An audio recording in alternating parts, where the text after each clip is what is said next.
The last photo I took of my neighbor was supposed to help some other man fall in love with her. That was the plan, anyway. Avery Lane stood in the courtyard of our apartment building at 7 on a Thursday evening, wearing a blue sundress, white sneakers, and the kind of smile that made a man forget he had rent, laundry, and emotional baggage waiting upstairs. I had my camera raised. She had one hand tucked into the pocket of her dress. And right after I told her, "That's perfect. Any dating app would be lucky to have that photo," she looked straight through the lens and said, "Forget the app, Miles. Take me out." I almost dropped $2,000 worth of equipment onto the pavement. My name is Miles Hart. I was 26, living in a one-bedroom apartment above a bakery in Portland, and making a living as a freelance photographer, which sounds more romantic than it is. Mostly I took pictures of real estate listings, restaurant menus, handmade candles, and once a very angry terrier for a dog grooming website. I was good at making other people look like they belonged somewhere beautiful. I was less good at believing that about myself. Avery moved into 3B 3 months before that evening. I lived in 3A. We shared a thin wall, a fire escape, and an ongoing disagreement about whether old jazz sounded better than 90s country. She taught art at an elementary school, which I learned because every morning at 7:15 she walked past my door carrying a canvas tote bag that said, "Small humans, big feelings." The first time we really spoke, she was kneeling in the hallway trying to rescue a stack of children's watercolor paintings that had exploded from her bag like a paper firework. I helped gather them up. One painting was a purple horse under a green sun. "Bold use of realism," I said. Avery looked up at me, hair falling out of its clip, cheeks pink from embarrassment or the stares. "That's a self-portrait." I handed it to her carefully. Then I apologized to the horse. She laughed, and I remember thinking dangerous, not dramatic dangerous, not trouble dangerous, just the kind of laugh that moved furniture around inside a quiet man. After that, we became hallway friendly. She borrowed my stepladder. I fixed the chain on her stuck window. She left a container of lemon bars outside my door with a sticky note that said, "For services rendered, Sir Fix-a-Lot." I wrote back, "Terrible night name. Excellent lemon bars." That was how it went. Small jokes, accidental conversations, her humming through the wall when she cooked. Me pretending I didn't know exactly when she got home. I was careful. I had reasons. A year earlier, my girlfriend of 4 years left me 2 weeks after I photographed her cousin's wedding. She told me I was wonderful but distant, which is a sentence that sounds kind until it keeps you awake for months. The truth was, she wasn't completely wrong. I knew how to observe, I knew how to frame, I knew how to wait for good light. I did not always know how to step into the picture. So when Avery knocked on my door that Thursday, I opened it expecting a broken sink, a stuck window, or maybe a polite complaint that my editing music had too much saxophone. Instead, she stood there holding 3 dresses over one arm and looking nervous. "I need a favor," she said. "Legal or illegal. Emotionally humiliating. Worse," she smiled, but it didn't last. "I'm making a dating profile." There are moments when a man's face has to do customer service for his heart. Mine said, "Oh, sure." My heart said something less dignified. She lifted the dresses. "My friend says my current photos make me look like I'm either selling pottery at a farmer's market or being held hostage at brunch. Both big markets online. I was hoping you could take a few decent pictures. Nothing weird. Just me, but less awkward." A woman like Avery asking me to help other men notice her felt like being asked to build the boat and then wave from shore. But she was standing in my doorway, trusting me with her insecurity. So I swallowed whatever selfish thing rose in my chest and said, "Yeah, of course." Her shoulders eased. "Really?" "Absolutely. But I charge extra for hostage brunch." That got the laugh again. She came in while I cleaned my lens and tried not to notice how my apartment immediately looked better with her in it. She walked to the small shelf, where I kept framed prints from old shoots, city streets after rain, a diner window at sunrise, my sister's hands holding her newborn son. "You make ordinary things look like they have secrets," she said. I glanced over. "They usually do." She turned, softer now. "Is that why you're always behind the camera?" I looked down at the lens cloth in my hand. There it was. Avery had a way of stepping lightly until she found the exact board that creaked, Occupational hazard, I said. Nice dodge. Thank you, I practice. She didn't push, but her eyes stayed on me a second longer than necessary. Long enough that I felt seen in a way I had not volunteered for. We started in the courtyard because the evening light came through the maple trees there, warm and golden, the kind photographers pretend they can control. Avery changed into the blue sundress in her apartment and came back down carrying a denim jacket. When she rounded the corner, I forgot the very basic instruction of breathing. She noticed. Of course she noticed. What? She asked, looking down at herself. Too much? No, I said too quickly. Just good color. Good color, she repeated. I'm a professional. You look terrified. I'm professionally terrified. She laughed and stepped in front of the brick wall near the mailboxes. Tell me what to do. That sentence did not help me. I cleared my throat and lifted the camera. Turn a little toward the light. Chin down, not too much. There. Look past me. Past you? Pretend I'm not here. Avery's mouth curved. That's going to be difficult. The camera hid my reaction, but only barely. I took the first few shots. They were beautiful because she was beautiful, but also because she kept fighting herself. She would smile, then second-guess it, tilt her head, then stiffen, smooth her dress, then apologize. Finally, I lowered the camera. You don't trust your face, I said. She blinked. That's a very rude sentence to be accurate. You keep checking out before the shutter clicks. Her smile faded, but not an offense. More like I had tapped on glass and found someone behind it. I haven't done this in a while, she said. Dating? Being looked at. The courtyard got quieter around us. Somewhere upstairs, a window fan rattled. A car passed on the street. The bakery below us was cooling sugar and butter into the whole evening. I should have made a joke. That was my usual escape hatch. Instead, I said, for what it's worth, you're not hard to look at. Avery held my eyes. No? She asked. No. The word came out lower than I intended. Her fingers tightened around the sleeve of her denim jacket. For 1 second, the whole photo shoot became something else. Not a favor. Not a neighbor helping a neighbor. Something standing between us with its hand raised, asking to be called by name. Then Mrs. Alvarez from 2C walked by with her tiny white dog, Pickles, and said, Finally! Avery turned bright red. Finally what? Mrs. Alvarez kept walking. Nothing. I'm old, not blind. Pickles barked once like punctuation. Avery covered her face. I laughed harder than I should have, mostly because I needed somewhere to put the pressure in my chest. Don't encourage her, Avery said through her fingers. I would never. You are smiling like you just won money. I might have. She dropped her hands and pointed at me. Take the pictures, Miles. Yes, ma'am. But after that, something changed. She stopped trying to be the woman some stranger might swipe right on. She leaned against the brick and rolled her eyes at my instructions. She laughed when I crouched too dramatically for an angle. She stole my baseball cap and wore it backward for 3 shots, then claimed it looked better on her, which unfortunately was true. At one point, I stepped closer to adjust a loose strand of hair near her cheek. I lifted my hand and stopped halfway. May I? Her teasing expression softened. Yeah, she said. I brushed the strand back.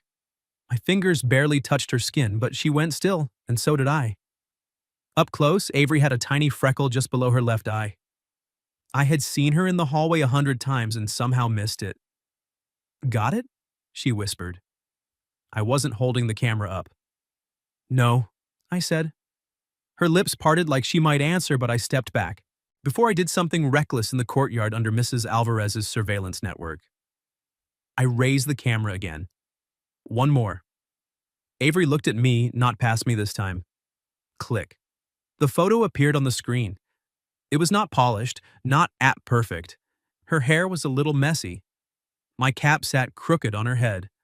Her smile was small, almost private. But her eyes looked like she had just decided something. I showed it to her.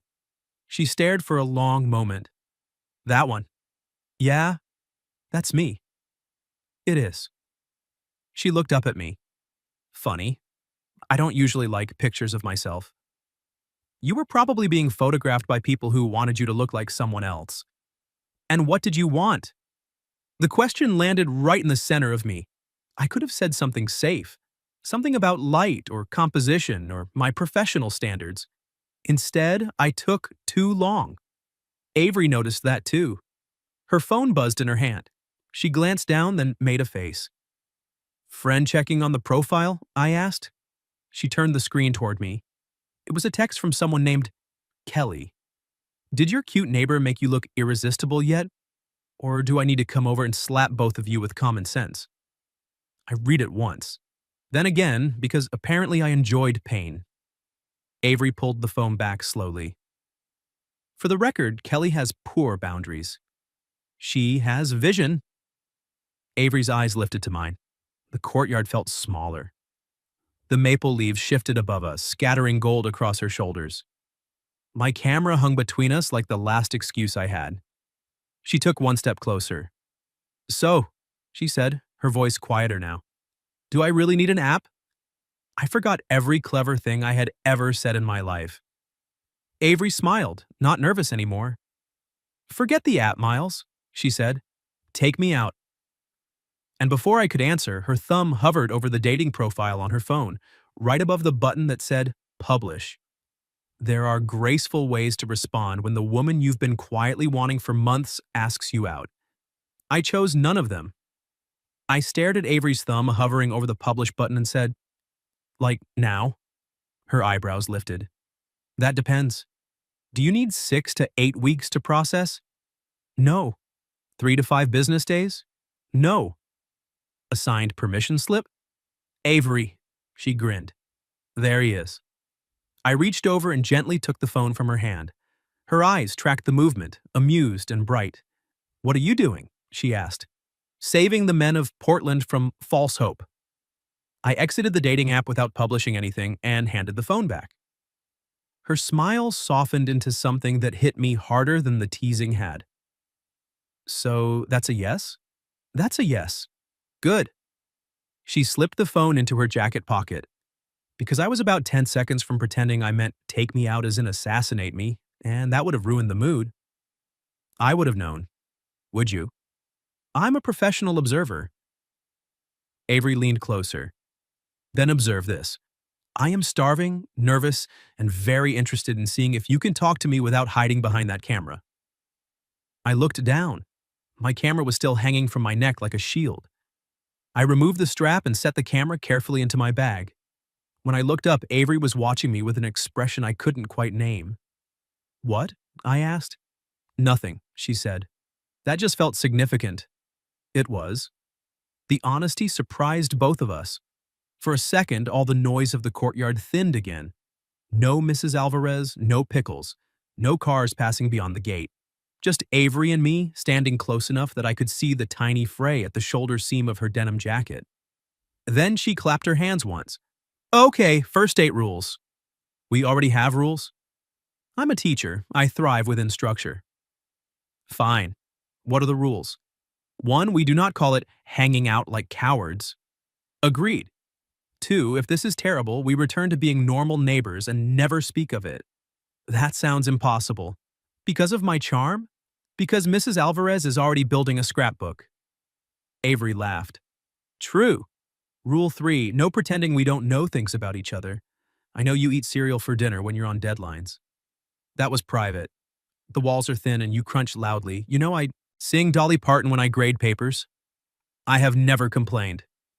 You joined in once. That was harmony. That was a cry for help. We walked out through the courtyard gate into the warm evening, shoulder to shoulder, not touching, but constantly almost touching. Every almost felt deliberate. Her hand swung near mine swung near hers. We were 2 adults behaving like teenagers next to a live wire. There was a ramen place 4 blocks away with steamed windows and mismatched stools. On the way, Avery told me about a second grader who had painted his entire arm silver because he wanted to feel like a robot emotionally. I told her about the terrier who'd bitten my shoelace during a photo shoot and then looked offended when I took my foot back. By the time we reached the restaurant, the first date nerves had turned into something fizzing and reckless.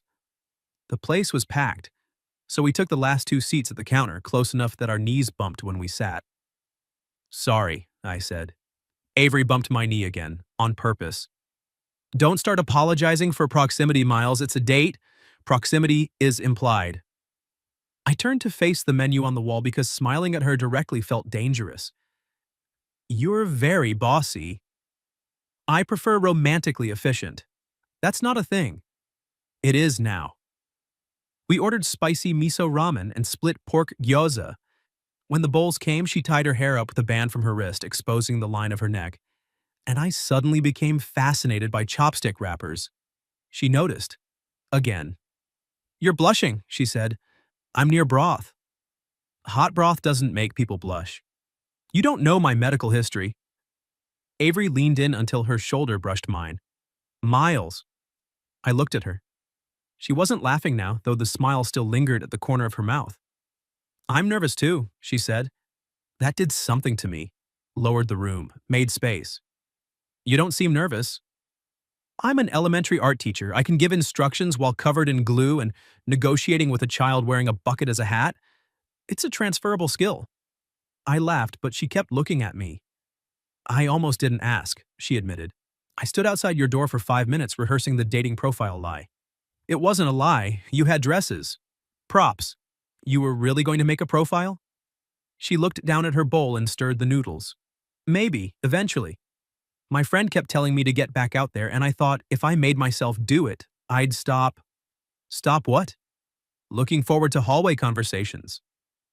The words were quiet, barely louder than the steam rising between us. My hand tightened around my water glass. Avery's eyes flicked to mine. Too much? No, I said. Not enough. Her breath caught. I set the glass down. I looked forward to them too, the hallway, the lemon bars, your terrible night jokes. My night jokes are excellent. They're a public hazard. But you liked them. I liked having a reason to knock on your door. Her face changed slowly, like light moving across a wall. You could have knocked without a reason. I didn't know that. I think you did. She was right. Somewhere under all my caution, I had known. I had just been waiting for certainty to do what courage was supposed to. The gyoza sat forgotten between us. Avery picked one up with her chopsticks and held it near my mouth. Here. I blinked. Are you feeding me? I'm testing if you can accept good things. That's a lot of pressure for Dumpling. Open. So I did. She fed me the gyoza, and it was too hot, and I tried not to look like I'd burned my tongue because I still had some pride left. Avery narrowed her eyes. Too hot? Perfect. You're lying. I'm suffering with dignity. She laughed so hard she had to cover her mouth with her napkin. I would have burned my tongue twice for that laugh. After dinner, neither of us suggested going home. We walked instead down toward the river where the city lights jittered on the dark water. The air had cooled. Avery slipped her arms into her denim jacket but didn't zip it. Without thinking too hard, because thinking had rarely improved my life, I said, Are you cold? A little. I started to take off my jacket. She stopped me, with 2 fingers against my wrist. Or, she said, you could just walk closer. That was the moment I understood Avery Lane was not merely brave. She was merciless. I moved closer until our arms touched from shoulder to wrist. Then, after one block of pretending that wasn't already everything, she hooked her pinky around mine. I looked down. She looked straight ahead, solemn as a judge. Romantically efficient. I laced my fingers through hers. Her hand fit in mine with alarming ease. We reached the railing by the river and stopped. Boats rocked in the marina. Somewhere behind us, a cyclist's bell chimed. Avery leaned her hip against the rail, still holding my hand. Can I ask you something? She said. Anything. Why did you look so sad when I said dating profile? I exhaled slowly. Because I wanted to be happy for you. That wasn't the question. No, I said, it wasn't. She waited. I looked at our joined hands. Because I didn't want to help someone else find you. Avery's fingers tightened around mine.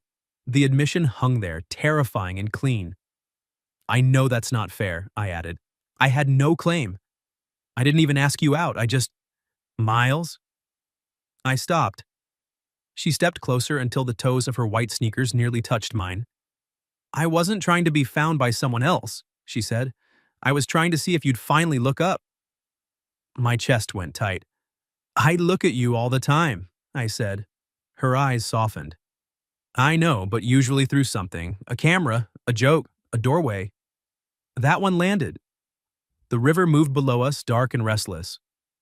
I'm trying not to do that tonight, I said. I can tell. I may be bad at it. You're not. I'm rusty. Then I'll grade generously. I laughed under my breath and she smiled. Then she reached up and touched the front of my shirt, just 2 fingers resting over my heart. Every part of me went still. This okay? She asked. Yes. My voice barely worked. Her gaze dropped to my mouth, then lifted again. I'm not asking you to be fearless, she said. I'm just asking you not to disappear when it starts to matter. The vulnerable honesty in her voice undid me more than any flirtation could have. I covered her hand with mine. I don't want to disappear. Good. I want to kiss you. Avery's smile was small and immediate. Also good. I leaned in slowly enough that she could change her mind. She didn't. Her mouth met mine softly at first, warm and certain. One brief kiss, then another, because the first one only proved how badly we needed the second. Her hand slid from my chest to the back of my neck, and I forgot the river, the city, every careful rule I'd ever made. When we separated, she stayed close, forehead almost touching mine. Wow, she whispered. I smiled. Is that my grade? Preliminary assessment. And? She kissed me again, quicker this time, smiling against my mouth. Needs further study, she said. I walked Avery back to our building with her hand in mine and a truly embarrassing amount of hope in my chest. Hope is loud when you've been ignoring it for a year. At the front gate, she stopped beneath the courtyard maple and turned to me. So, she said, neighbor. So, neighbor, we have a logistical problem. My apartment is 12 feet from yours? Exactly. If this goes badly, we'll have to become people who check the hallway before taking out trash. I already do that. Her mouth twitched. For me? Sometimes for Mrs. Alvarez. She asks intense questions about produce. Avery laughed, then went quiet. Her thumb brushed over my knuckles, once, then again. Tonight didn't feel casual to me, she said. The honesty in it cut straight through every joke I had lined up. No, I said. Not to me either. Good. She lifted her chin, pretending confidence, but I could see the question underneath. Because I don't think I want to do casual with you. I stepped closer. What do you want? She looked up at the windows of our building, then back at me. A real date, another one. Planned? Maybe with less ramen splash damage. I thought the splash damage made it intimate. You had broth on your sleeve for 3 blocks. I was saving it for later. Romantic. I can do better. Her sealed eyes softened. I know. That quiet belief almost hurt. I reached for her carefully, giving her time, and she came willingly into the space between my arms. Not a dramatic embrace. Just her hands at my waist, my palms settling at her back, her cheek near my collarbone. She smelled like ginger, camera-strap leather, and something floral from her shampoo. For a few seconds, we stood like that in the courtyard, neither of us performing courage, just borrowing it from each other. Then a window above us slid open. Mrs. Alvarez called, "If you are going to kiss again, do it under the light." My eyesight is not what it was. Avery groaned into my chest. I'm moving. I looked up. Good night, Mrs. Alvarez. Good night, Miles. Good night, Avery. Excellent progress. The window shut. Avery pulled back, mortified and laughing. I cannot believe our building has a romance commentator. She's invested. She's terrifying. She's right about the light. Avery pointed at me. Do not flirt with me using surveillance. Too late. I kissed her under the courtyard lamp. It was supposed to be quick, playful, a punctuation mark at the end of a first date. But Avery rose onto her toes and curled her fingers into my shirt. And suddenly the kiss changed shape. Slower. Deeper. The kind of kiss that made returning to separate apartments feel like poor urban planning. When we finally broke apart, her eyes stayed closed for a beat. Okay, she whispered. Okay. That was definitely under the light. I laughed softly and brushed my thumb along her jaw. Saturday. Her eyes opened. What happened Saturday? Our second first date. Second first date? The first one was ambushed. You were ambushed? I asked you very clearly. You weaponized a sundress and emotional honesty. And I'll do it again. I'm counting on it. She smiled, then backed toward the stairwell door. Plan something, Miles Hart. Something that shows effort. I can do effort. I know, she said again, like she meant more than dinner reservations. Then she disappeared inside, leaving me in the courtyard with a camera bag, a hot face, and the knowledge that the hallway between 3A and 3B had become the most dangerous stretch of real estate in Portland. The next morning, I woke to a text. Avery. For documentation purposes, was last night real? Me. I have photographic evidence. Avery. You took pictures of our date? Me. No, but your dating profile photos are now evidence of premeditation. Avery. I object to the word premeditation. Me. Sustained. Flirtation in the first degree. Avery. Punishable by? I stared at that little blinking cursor like it was a dare. Me. Dinner Saturday, and I bring coffee to your door in 10 minutes. Her reply came instantly. Avery, make it 8. I'm impatient. I was outside her door in 7. She opened it wearing paint-splattered overalls over a white t-shirt, her hair piled messily on top of her head. No blue sundress, no golden hour magic. Just Avery, barefoot, sleepy-eyed, and somehow even more devastating. I handed her the coffee. She accepted it with both hands. You're early. I'm romantically efficient. Her smile bloomed. You learn fast. For a second, we just stood in the open doorway. Behind her, I could see canvases stacked against the wall, jars of brushes, a kitchen table covered in papers and colored pencils. You busy today? I asked. Lesson planning, laundry, convincing myself not to text you every 12 minutes. My heart did the ridiculous, hopeful thing again. You can, I said. That's dangerous information. I'm giving it to you anyway. Her expression changed, the teasing folding into something more careful. Can you come in for a minute? I stepped inside. Her apartment felt exactly like her, warm, colorful, alive. A yellow couch, plants on every sill. Children's artwork clipped to twine. A ceramic bowl by the door overflowing with keys, buttons, and mysterious teacher objects. She set her coffee down and picked up one of the dating photos I'd printed before going to bed. The one with my cap on her head. You printed it, she said. I wanted you to have it. She traced the edge of the photo. I keep looking at this and trying to see what you saw. I came to stand beside her, not touching yet. I saw you deciding to be brave. Her throat moved as she swallowed. I was scared, she admitted. Not of asking exactly, of being wrong. About me? About us. She gave a small laugh, which is absurd because there wasn't an us yet.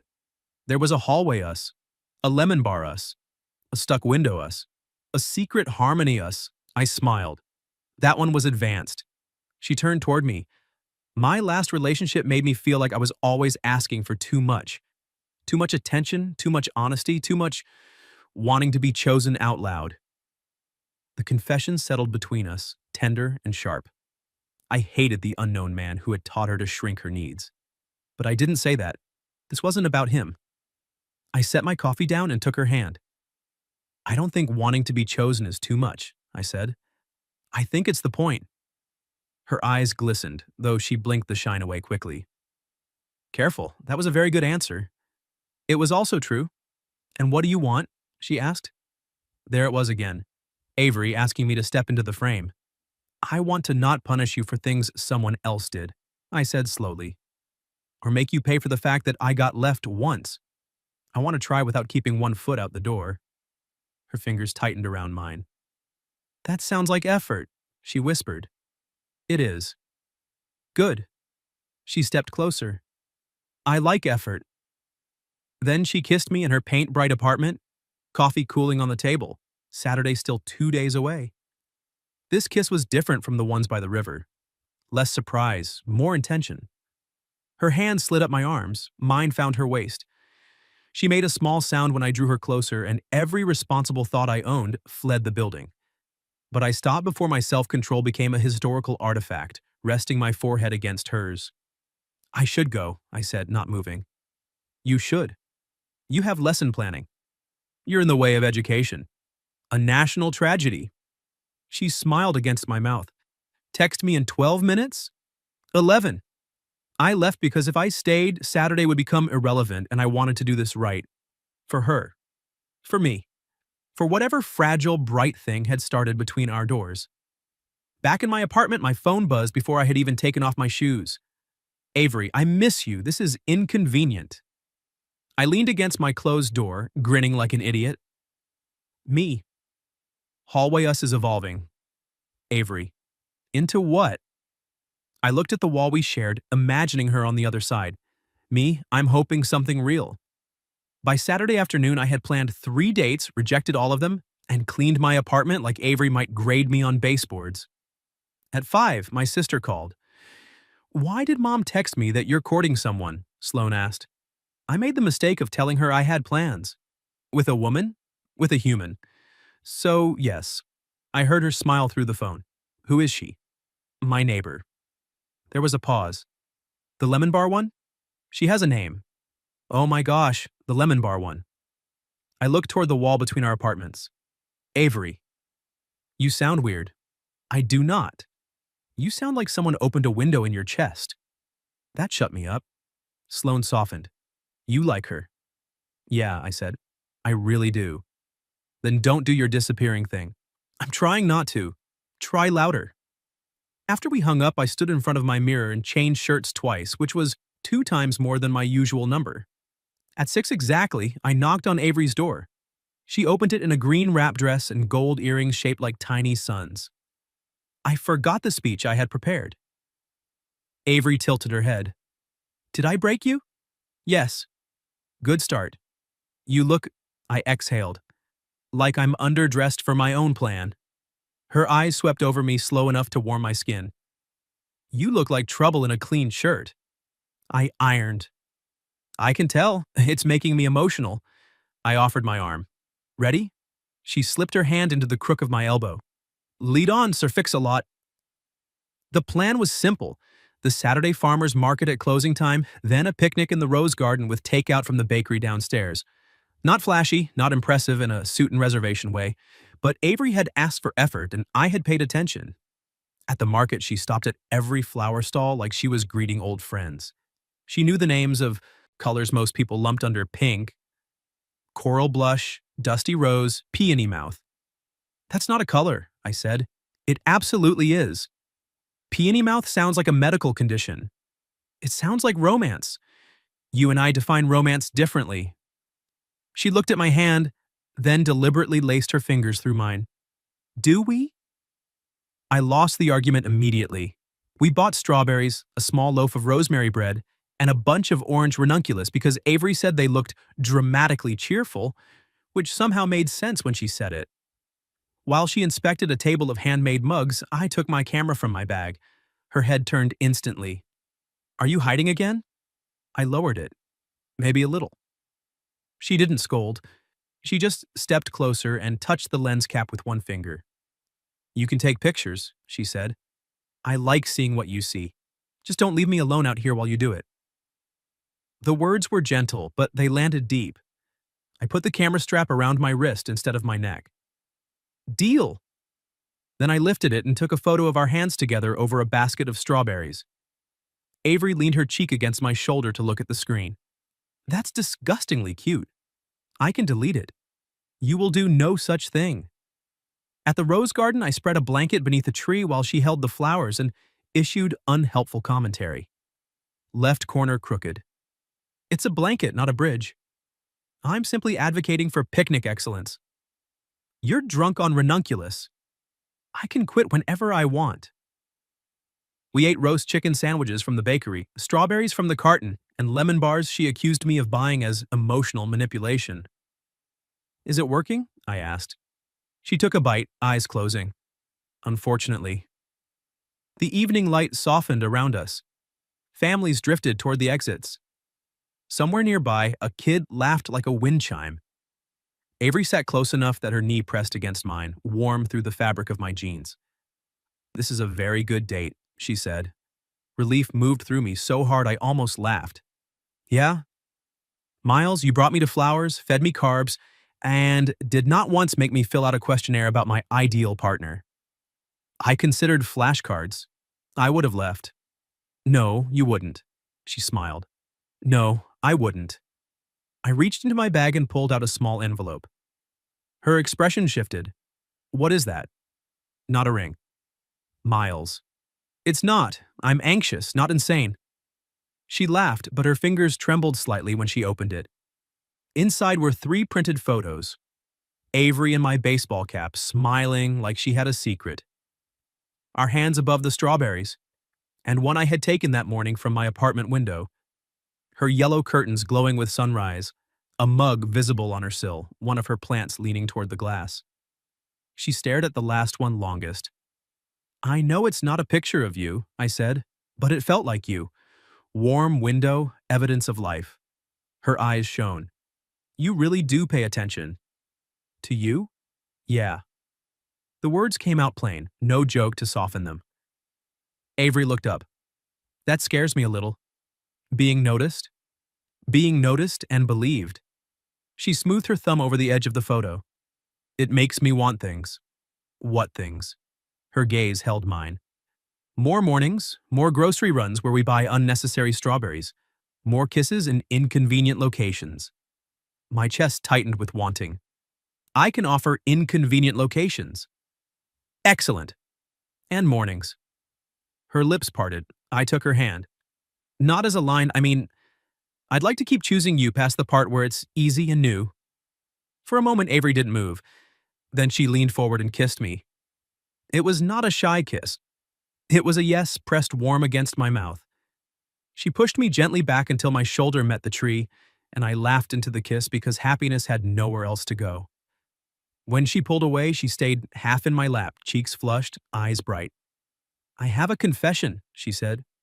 I'm listening. I asked you for profile photos because I wanted an excuse. Her smile went crooked. But I also wanted proof. Proof of what? That the way you looked at me wasn't in my head. I brushed a loose strand of hair from her cheek, this time without hesitation. It wasn't. I know now. I kissed the corner of her mouth. Good. She rested her forehead against mine. I'm trying not to sprint ahead in my feelings.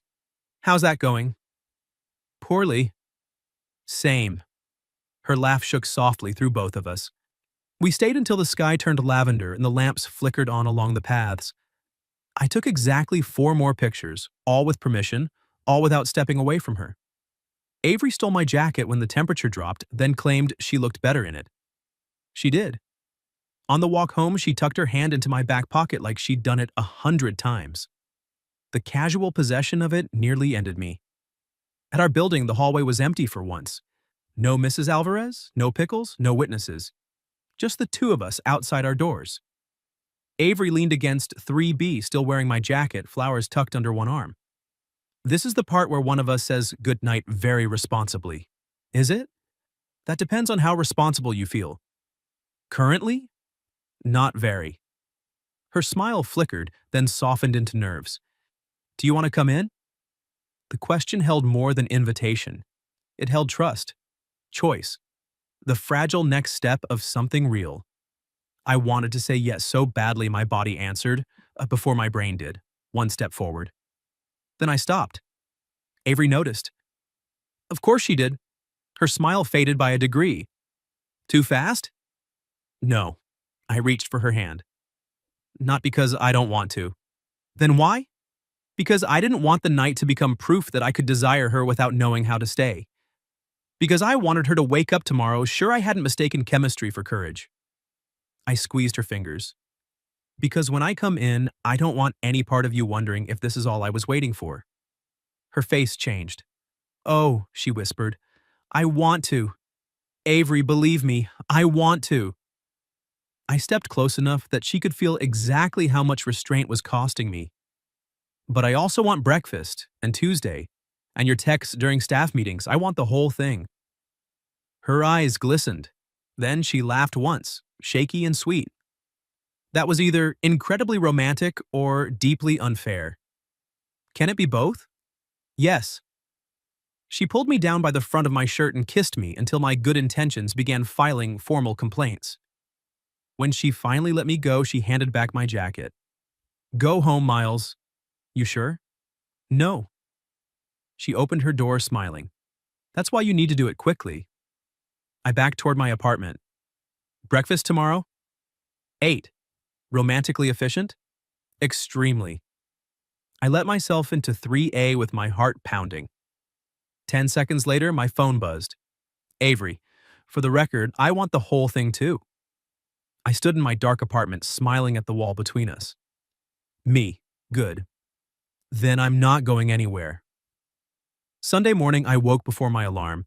Not because I was responsible, because Avery was 12 feet away and I had promised breakfast. I showered, shaved, burned the first batch of pancakes, and was standing over the second with the focus of a man diffusing explosives when someone knocked on my door. I opened it with a spatula in one hand. Avery stood there in soft gray sweatpants, a faded school t-shirt, and the sleepiest smile I had ever survived. You're early, I said. I smelled panic. That's maple adjacent. She stepped inside and looked at the kitchen. Miles. What? Are those pancakes shaped like organ? They are abstract. They are geological. I'm expanding your palate. She came closer, took the spatula from my hand, and bumped her hip against mine. Move, Sir Fix-a-Lot. Let the art teacher handle shapes. So our first breakfast became Avery rescuing pancakes, while I sliced strawberries and pretended not to stare at her barefoot in my kitchen. It felt domestic in a way that should have scared me. It didn't. It made me want to buy better coffee mugs. It made me want to learn how she liked her eggs. It made me want to be the kind of man who didn't just enjoy a morning like that, but could be trusted with many of them. We ate at my small table by the window, knees touching underneath it, because apparently we no longer believed in personal space. Avery held up a pancake. This one looks like a rabbit. That was intentional. It has 5 ears. Rare breed. She laughed, then went. Quiet, her fork resting against the plate. What? I asked. She looked around my apartment, my camera bag by the couch, the framed photos, the 2 coffee cups between us. I used to think wanting this made me needy. This? Someone who notices when I'm quiet. Someone who makes breakfast and lets me fix the pancakes. Someone who says what he means. She glanced at me. Someone who stays. The last word held a small bruise. I reached across the table and took her hand. I can't promise I'll never mess up. I'm not asking for perfect. I can promise I won't make you feel foolish for asking to be chosen. Her eyes softened. And I can promise, I added, that if I get scared, I'll tell you instead of disappearing behind a lens. Avery turned my hand over and traced a line across my palm. That's all I wanted. I swallowed. Then, for the record, I choose you. Out loud. Before coffee even, which is medically significant. Her smile trembled at the edges. I choose you too. We kissed over a plate of questionable pancakes with sunlight catching in her hair and syrup on my wrist. It was not cinematic. It was sticky and awkward and perfect. After that, life did not turn into a montage all at once. It turned into Tuesdays. Avery texting me photos of paint disasters from her classroom. Me bringing groceries to her door and forgetting half of what I bought because she answered wearing my old sweatshirt. Her learning the difference between my work silence and my withdrawal silence. Me learning that sometimes she got cheerful when she was nervous, and sometimes she got very, very organized when she was hurt. We had our first argument 3 weeks later over something stupid. I canceled dinner because a client moved a deadline, and I sent a text that sounded casual when I felt guilty. Avery knocked on my door 15 minutes later. Are you avoiding me? She asked. Or are you being emotionally incompetent? I opened my mouth. She held up one finger. Think carefully. There's a right answer, and it's honest. So I told her the truth, that I was overwhelmed. That part of me had assumed disappointing her once would be the beginning of the end. That I hated needing room because I didn't know how to ask for it without sounding like I was leaving. Avery listened from my couch, arms folded, eyes bright but steady. Then she said, "You can need room, Miles. You just can't vanish and call it kindness." I sat beside her, close but not touching. "I'm sorry. I know. I don't want to be that guy with you." "Then don't." It was not soft. It was better than soft. It was real. I reached for her hand. She let me. We ordered pizza, ate it on the floor, and made a new rule. Space was allowed, silence had to be explained, and nobody was permitted to use work as camouflage for fear. Mrs. Alvarez approved the rule after Avery accidentally mentioned it by the mailboxes. "Communication," she said, nodding. "Very sexy." Avery nearly swallowed her tongue. 6 months later, the dating app photo still sat in a frame on Avery's shelf, though she had taped a small label beneath it that read, "Exhibit A failed profile, successful ambush." By then, my apartment and hers had become one long sentence with a hallway in the middle. Her plants migrated to my windows. My spare chargers appeared beside her bed.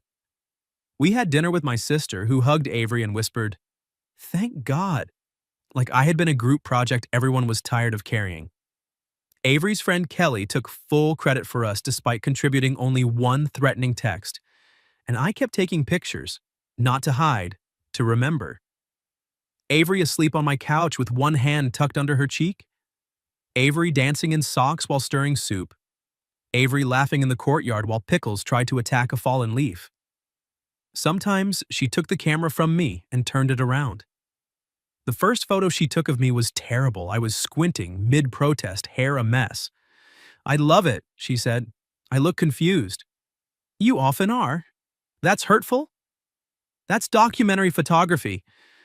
But I loved it too because in that picture, I was not watching life from the edge of the frame. I was in it. By the following spring, we stopped pretending 2 apartments made sense. We moved into a bigger place on the 4th floor with windows facing the river and a kitchen large enough for both of us to ruin pancakes at the same time. Mrs. Alvarez cried when we told her, then immediately asked if she could still receive updates. "You'll be 1 floor below us," Avery said. "Exactly," Mrs. Alvarez replied. "Sound travels poorly upward." Our first night in the new apartment, boxes crowded every wall. We had no couch, no curtains, and no idea where the silverware was. We ate takeout noodles sitting on the floor, shoulder to shoulder, while rain blurred the city lights beyond the glass.